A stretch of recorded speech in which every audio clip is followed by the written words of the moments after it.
قرآن مجید کے جس کلامی آیت کو آپ کے سامنے پڑھا گیا اس میں کائنات کا پروردگار ارشاد فرماتا ہے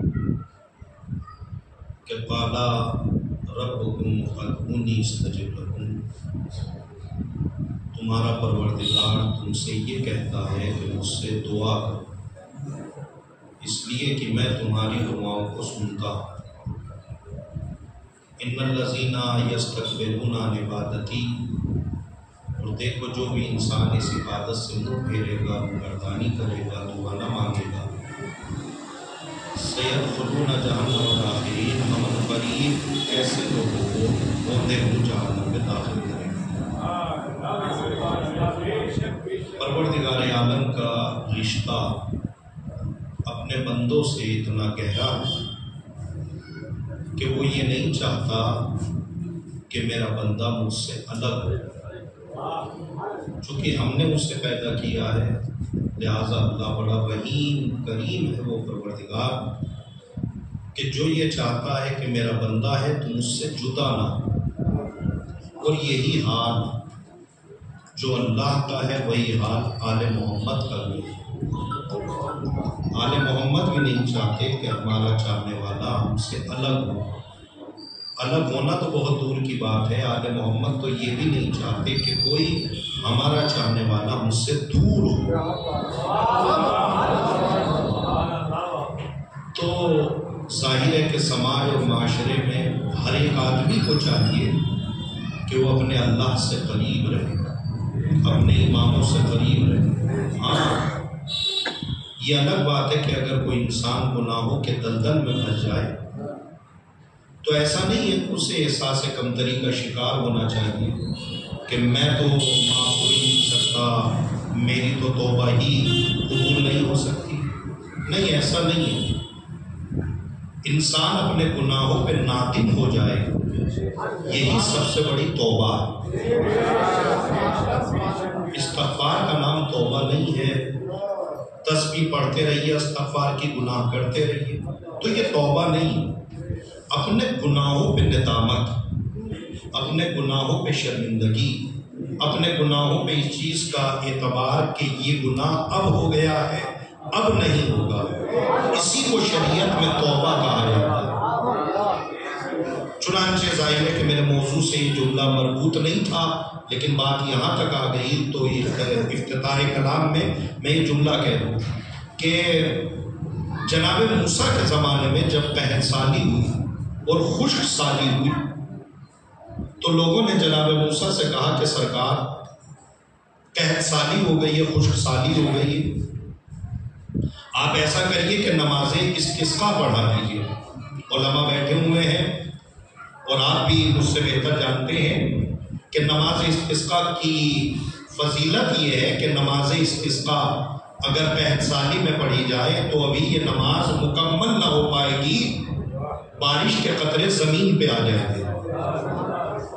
اب ظاہر ہے کہ قوم نے جناب موسیٰ سے کہا کہ سرکار آپ ہی نماز استسقاء پڑھائیے۔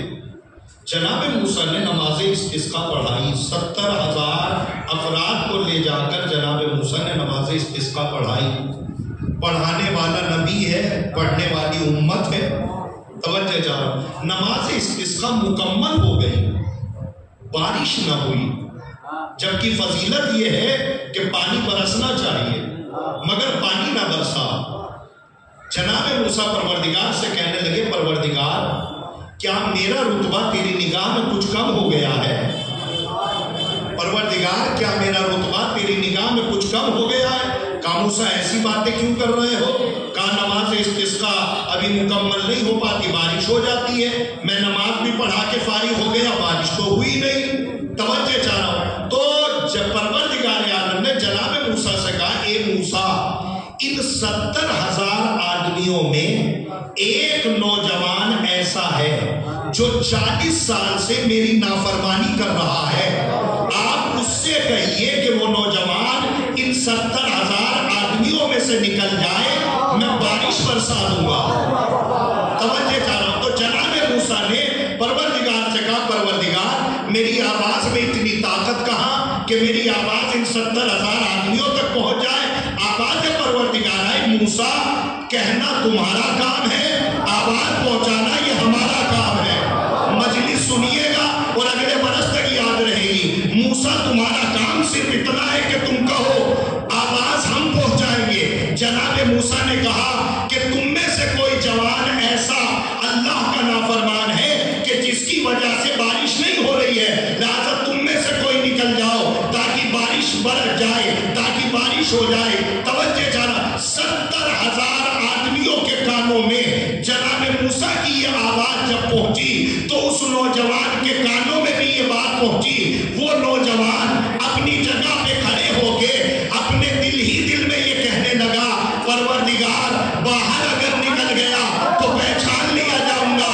ابھی تک لوگ جانتے نہ تھے، باہر نکل جاؤں گا لوگ کہنے لگیں گے یہی گنہگار ہے، اسی کی وجہ سے قحطسانی ہوئی ہے۔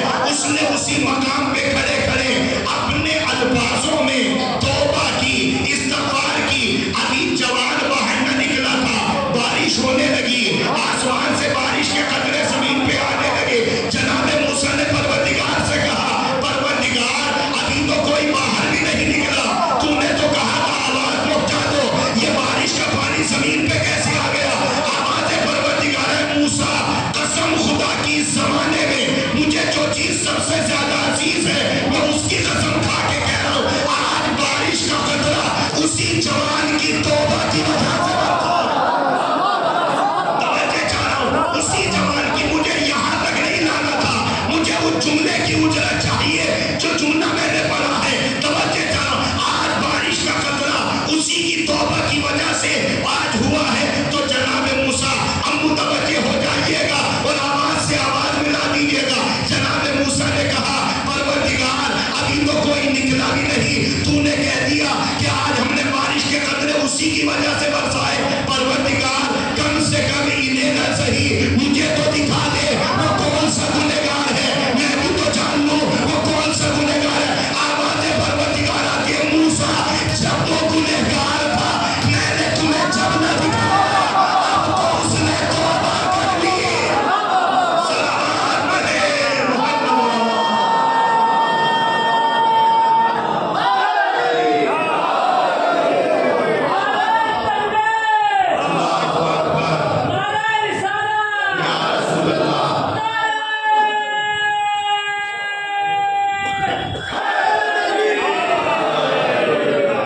میری قوم کے نوجوانوں، بس میری اتنی سی گزارش ہے کہ اپنے اللہ سے اور اپنے اماموں سے منہ نہ پھیرو۔ ظاہر ہے کہ دنیا ہے تو گناہ بھی ہے، لیکن اگر گناہ ہے تو توبہ بھی ہے۔ ایسا نہیں ہے کہ اللہ نے صرف گناہ ہی گناہ اس دنیا میں تمہیں اختیار دے دیا، نہیں، توبہ بھی ہے، استغفار بھی ہے، مغفرت بھی ہے۔ اپنے اللہ سے رشتہ بنائیے۔ میں نے جو جملے کہے ہیں میں اسی سے مربوط ہو جاؤں۔ آواز پروردگار آتی ہے کہ میرے بندے میرے سامنے ہاتھ پھیلا، مجھ سے مانگ، مجھے اچھا لگتا ہے۔ توجہ، میرے سامنے ہاتھ پھیلاؤ اور میں تمہاری دعاؤں کو سنتا ہوں۔ اور دیکھو، جو بھی انسان اس عبادت سے منہ پھیرتا ہے، دعا نہیں مانگتا، میں اسے عنقریب اوندھے منہ جہنم میں داخل کروں گا۔ کتنا رحیم اور کریم ہے وہ پروردگار۔ ورنہ آپ مجھے بتلائیے، ہاتھ پھیلانا یہ ہماری ضرورت ہے یا اس کی؟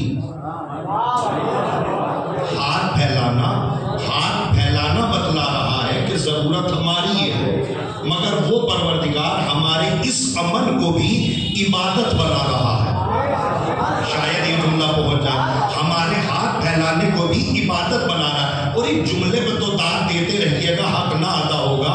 آپ مجھے بتلائیے، کسی شریف باپ کا شریف بیٹا اگر اپنے باپ کے علاوہ کسی دوسرے کے سامنے ہاتھ پھیلائے تو شریف باپ کو جب پتہ لگتا ہے نا تو شریف بیٹے کو ڈانٹتا ہے، بیٹا اگر مانگنا تھا تو ہم سے مانگ لیتے، ان کے سامنے کیوں ہاتھ پھیلا رہے ہو؟ اب جملے کی قدر کیجیے گا، جب کائنات کا شریف ترین باپ نہیں چاہتا کہ اس کا عزت دار بیٹا اپنے باپ کے علاوہ کسی دوسرے کے سامنے ہاتھ پھیلائے تو وہ پروردگار کیسے برداشت کرے گا؟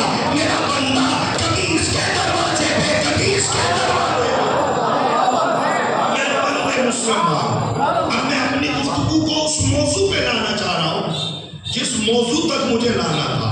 میرے بندے مجھ سے مانگ، اور میں تمہارے مانگنے کو بہت پسند کرتا ہوں اور اس کو سنتا بھی۔ مجلس آپ نے مجھ سے بہتر خطبہ سے سن رکھی ہے۔ آج کی مجلس تھوڑی سی میں بیان بدلوں گا، اور انشاءاللہ مجلس جب پہنچ جائے گی اپنے لفظ تک تو انشاءاللہ آپ کو یہ مجلس یاد رہے گی۔ پروردگار، یہ جو تو نے بندوں سے کہا ہے کہ مانگو مانگو مانگو، اے میرے پروردگار، اگر ہم تجھ سے نہ مانگے تو کیا نہ ملے گا؟ یہ تقریر میں بدل رہا ہوں۔ پروردگار، تو نے حکم دیا کہ مانگو، اس لیے میں تمہاری دعاؤں کو سنتا ہوں، تو اے میرے پروردگار، کیا ہم تجھ سے نہ مانگے تو کیا ہمیں نہ ملے گا؟ میرے پروردگار، کیا ہمیں نہ ملے گا؟ اس دنیا میں بہت ساری چیزیں ہم نے اللہ سے مانگی نہیں تھی، مگر اللہ نے ہمیں دی بنا مانگے۔ توجہ، میں ایک ایک لفظ پہ توجہ چاہ رہا ہوں۔ ہم نے مانگی نہیں تھی پر بھی اللہ نے ہمیں دی۔ دیکھنا چاہے گا یہ محترم مجمع کہ اللہ نے بنا مانگے کیا کیا دیا ہے؟ آپ دور نہ جائیے، کہاں تک گناؤں گا، کہاں تک میں انہیں سے پڑھوں گا، آپ سب کو جانے دیجئے۔ خود اپنا وجود، توجہ، اگر پڑھے لکھے افراد کے ہاتھ اٹھ گئے تو میں سمجھوں گا کہ میری محنت سوالت ہو گئی۔ توجہ چاہ رہا ہوں، خود ہی اپنا وجود۔ آپ بتلائیے، کیا آپ نے اللہ سے کہا تھا کہ ہمیں پیدا کر؟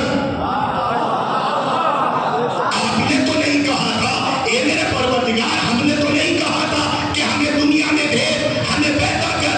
ہم نے اپنا وجود نہیں مانگا تھا۔ وہ الگ بات ہے کہ ہمارے وجود کو ہمارے والدین نے مانگا تھا۔ توجہ، ایسے ہی سنتے رہیے، مجلس پہنچ جائے گی۔ توجہ چل، ہم نے اپنا وجود نہیں مانگا تھا، ہمارے وجود کو ہمارے والدین نے مانگا تھا۔ اتنا آپ بھی جانتے ہیں، جو چیز انسان کو فری میں ملتی ہے انسان اس کی قدر نہیں کرتا، اور جو چیز مانگ کے ملتی ہے انسان اس کی قدر کرتا ہے۔ مجھے چننے کی اجرت چاہیے۔ توجہ نا، ایک عیسیٰ نے سواب کی مجلس ہے، باپ کے حوالے سے، اس سے بڑا جملہ میرے پاس نہیں ہے۔ جو چیز انسان مانگ کے لیتا ہے انسان اس کی قدر کرتا ہے، اور جو چیز بنا مانگے ملتی ہے انسان اس کی قدر نہیں کرتا۔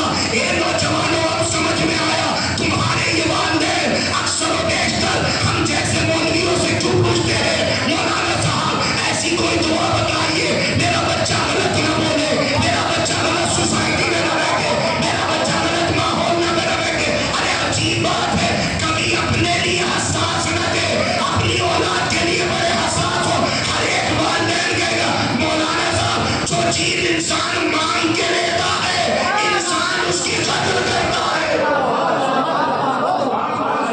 یہاں تک آپ آ گئے، اب مجلس کو میں دوسرے روح پہ پہنچا رہا ہوں، اور انشاءاللہ لطف لیجئے گا۔ صلوات پڑھے محمد وآلہ محمد۔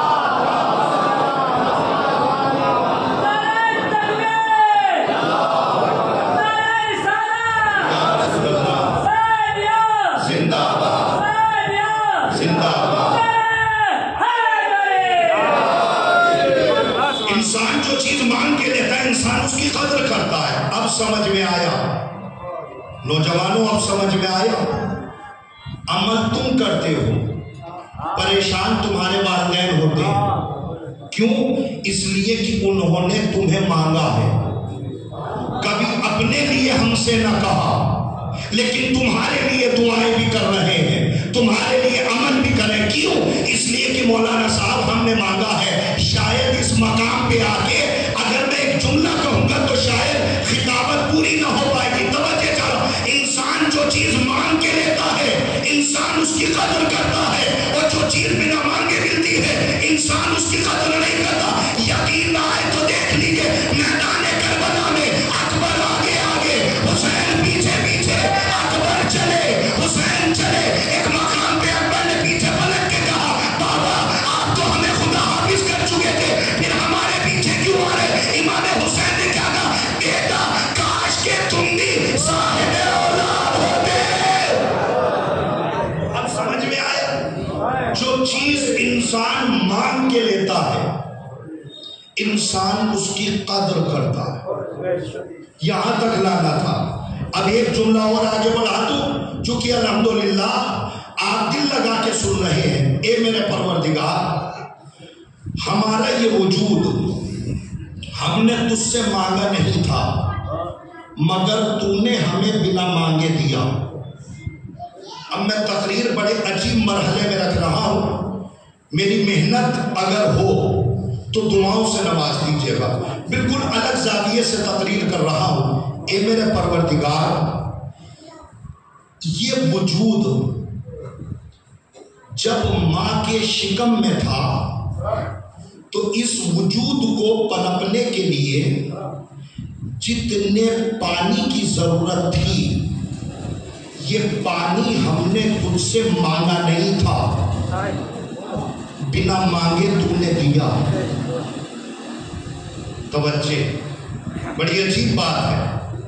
اے میرے پروردگار، یہ وجود جب ماں کے شکم میں پنپ رہا تھا تو اس وجود کو پنپنے کے لیے جتنی گرمی کی ضرورت تھی، یہ گرمی ہم نے تجھ سے کم مانگی۔ اگر لفظ پہنچ رہا ہے تو اتنا کان لگا کے مجلس نہ سنیے کہ اپنی ذمہ داری بھول جائیے۔ توجہ تھا، اس وجود کو پنپنے کے لیے ماں کے شکم میں جتنے رزق کی ضرورت تھی، یہ رزق تو نے ہمیں بنا مانگے دیا۔ آپ نے مانگا تھا؟ نہیں مانگا تھا نا کہ پروردگار ہمیں زندہ رہنے کے لیے بنا مانگے دے رہا تھا۔ اب یہیں تک بات شاید رہ جائے گی، اس کے آگے بات نہ بڑھ پائے گی۔ جب ہمارا یہ وجود ماں کے شکم میں پنپ رہا تھا اور اللہ اسے رزق حیات ماں کے شکم میں دے رہا تھا، تو یہ دہن وہاں پہ تھا کہ نہیں؟ میں مجلس عجیب رخ سے کہہ رہا ہوں، آپ بتلائیے یہ دہن ماں کے شکم میں تھا کہ نہیں تھا؟ آپ کہیں گے تھا۔ تو جب تھا تو رزق حیات اللہ اس دہن کے ذریعے سے دے سکتا تھا، مگر نہیں دیا۔ مجلس یادگار ہونی چاہیے۔ یہ رزق حیات جب ماں کے شکم میں اللہ ہمیں دے رہا تھا تو اس دہن کے ذریعے سے نہیں دیا۔ کیسے دیا؟ بلکہ باقاعدہ نسوں کے ذریعے سے وہ رزق حیات ہم تک پہنچ رہا تھا۔ اے پروردگار، رزق حیات تو پہنچنا ہے اس دہن کے ذریعے سے، تو یہ دہن موجود تو ہے، اسی دہن سے دے دے۔ آواز پروردگار آئی، جو رزق حیات ہم تمہیں تمہاری ماں کے شکم میں دے رہے تھے وہ تھا خون، اور خون ہوتا ہے نجیس۔ جو سمجھ گئے سبحان اللہ، جو نہیں سمجھے کوئی گلہ شکوہ نہیں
شیر مادر بنا دیا. اب آواز سے آواز ملا دیجیے گا، اس لیے کہ اب اس دہن کے ذریعے سے لینا ہے یہ رزق. ہم تمہیں نجس نہیں کھلا سکتے، اس لیے کہ کہیں جس دہن سے تم میرا نام لے وہ دہن نجس نہ ہو جائے. ایک لمحے کے لیے انسان سوچے تو صحیح، اللہ روز زبان پڑے محمد والے.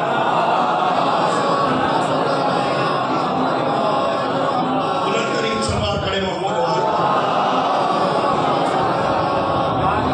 اللہ جو رزق حیات ہمیں دے رہا تھا، وہ رزق حیات اللہ نے ہمیں اس دنیا میں پہنچایا، لیکن شکل بدل کے. توجہ توجہ، آواز سے آواز ملا دیجیے گا. شکل بدل دی، شیر مادر بنا دیا، تاکہ جس دہن سے، توجہ، جس دہن سے تو میرا نام لے وہ نجس غذا سے نجس نہ ہو جائے.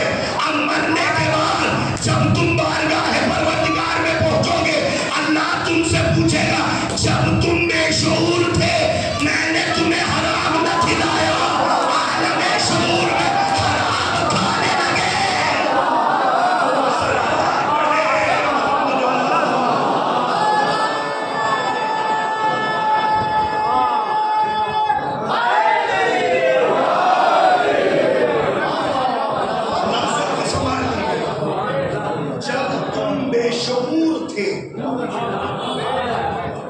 مجلس کا تحفہ ہے، گھر تک کہتے ہوئے جائیے گا. جب تم بے شعور تھے میں نے تمہیں حرام نہ کھلایا. عالم شعور میں پوری زندگی حرام کھانے لگے. حالانکہ ماحول تو نہیں ہے، لیکن ایک جملہ کہوں، پوری دنیا حرام کھائے فرق نہیں پڑتا ہمارے اوپر. پوری دنیا حرام کھائے فرق نہیں پڑتا، مگر کم سے کم وہ جوان حرام نہ کھائے جو کسی ایک امام کی آواز کا منتظر ہو.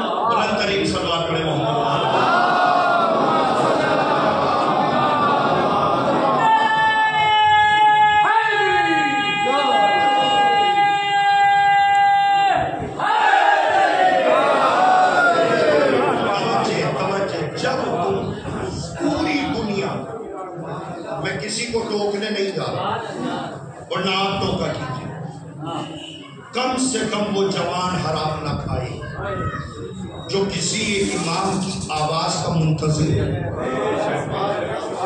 اگر آپ کہیں کہ خطابت میں لاٹھی چلا دی مولانا نے، تو لاٹھی نہیں چلا رہا، دلیل کے ساتھ بات کر رہا ہوں. اس لیے کہ حرام کھانے سے امام کی آواز سمجھ میں تو آتی ہے، سنائی تو دیتی ہے، سمجھ میں نہیں آتی. ابھی میری آواز آپ تک پہنچی نہیں. حرام کھانے سے، میں امام جمعہ بھی ہوں، مجھے اپنی ذمہ داریوں کا بھی احساس ہے، حرام کھانے سے امام کی آواز سنائی تو دیتی ہے، سمجھ میں نہیں آتا.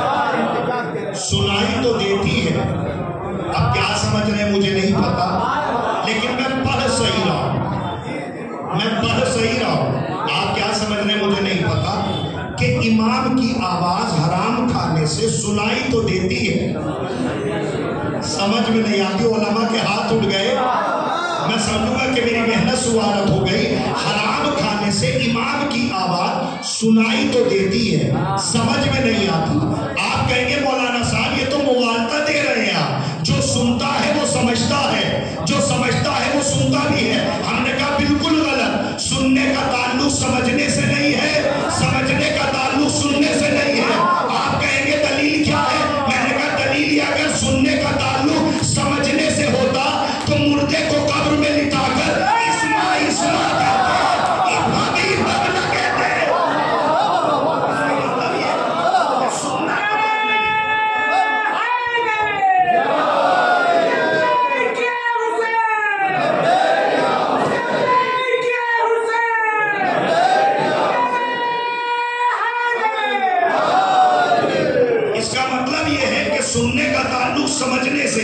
سمجھنے کا تعلق سننے سے ہے. توجہ چاہو، اگر میں دلیل نہ دوں تو توجہ چاہو، خطابت کرنا بیکار. توجہ چاہو، حرام کھانے سے جملہ گھر تک لیتے جائیے گا.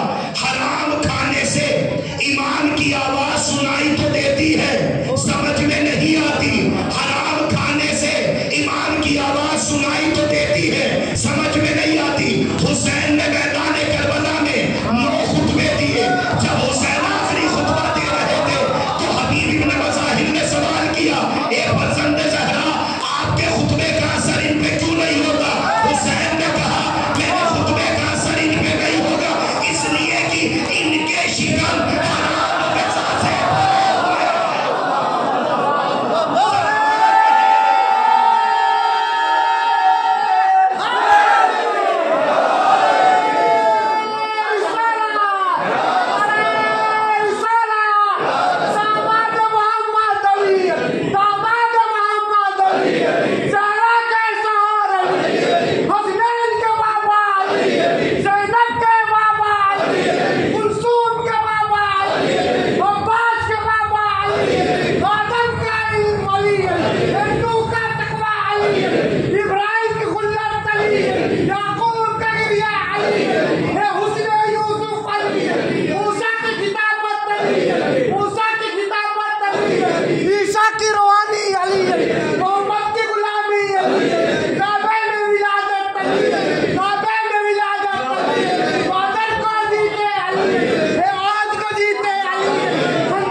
ایمان کی آواز سنائی تو دیتی ہے، سمجھ میں نہیں آتی. اب پتہ نہیں یہ جملہ کہاں تک پڑھا جائے گا.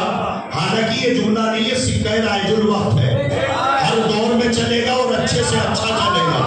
توجہ چاہو، اب ایک جملہ یہاں پہ رکھ رہا ہوں کہ حرام کھانے سے ایمان کی آواز سنائی تو دیتی ہے، سمجھ میں نہیں آتی. لہٰذا وہ ٹولہ جو پورے سال کبھی نہیں نکلتا، 2 مہینہ 8 دن میں فرش اعظم پہ بیٹھ کے کہتا ہے نا، ہمیں یہ آیت اللہ سستانی نظر نہیں آتے، ہمیں یہ آیت اللہ خامنائی نظر ہے. سمجھ لینا، حرام کھانے سے ایمان کی آواز سنائی تو دیتی ہے، سمجھ میں نہیں آتی. اللہ سنیے تاکہ تحریر آگے پہنچ جائے. دیکھیے، یہ سماج کا کڑوا سچ ہے، یہ سماج کا کڑوا سچ ہے جس کو کوئی سننے کے لیے آج کے دور میں آمادہ نہیں ہے. اس لیے کہ معاملہ یہ محراب میں وقت نہیں ملتا. جماعت بھی پڑھ لے تو بڑی بات ہے. ہاں، ممبر پہ وقت ہے تو ہم جیسے خطیب بھی ممبر پہ آ جاتے ہیں اور اپنا وہ فرض ادا کر کے چلے جاتے ہیں. اب ایک جملہ یاد رکھیے، حرام کھانے سے. توجہ، ایسا نہیں ہے کہ میں نے خطابت میں آپ سے داد و تحسین کے لیے جملہ کہا. تاریخ میں سنبھال لیجئے گا یہ جملہ. حرام کھانے سے ایمان کی آواز سنائی تو دیتی ہے، سمجھ میں نہیں آتی. حرام کھانے سے ایمان کی آواز سنائی تو دیتی ہے، سمجھ میں نہیں آتی. یقین نہ آئے تو دیکھ لیجئے، جب تک حر یزیدی لشکر سے تنخواہ پا رہا تھا، لچانے برد پہ ہاتھ ڈال بیٹھا. ایک مرتبہ حسین کے ہاتھوں سے پانی کیا پیا، آواز اثر کرنے لگی.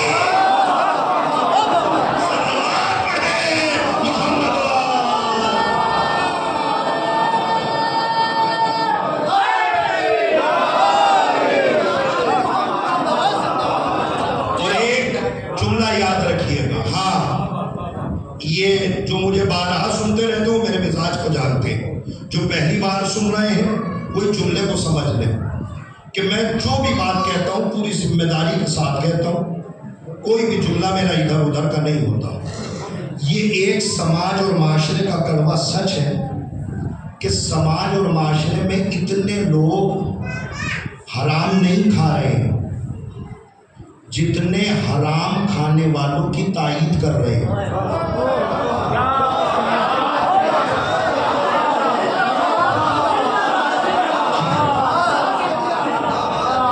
حالانکہ میں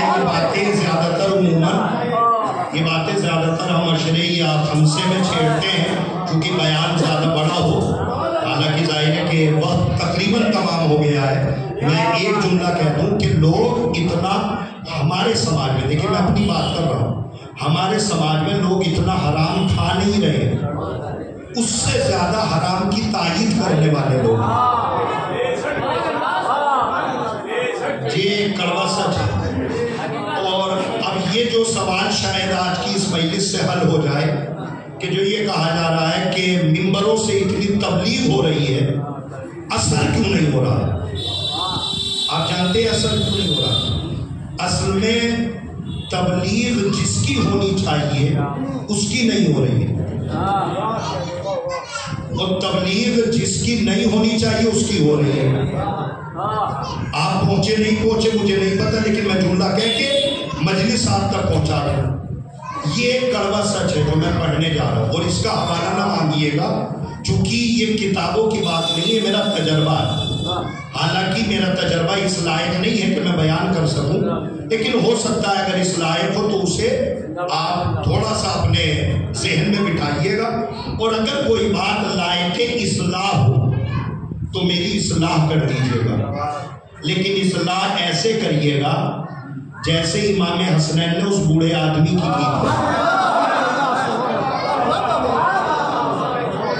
جیسے امام حسنین نے اس بوڑھے آدمی کی تھی. چائے کی دکانوں پہ اصلاح نہیں ہوتی،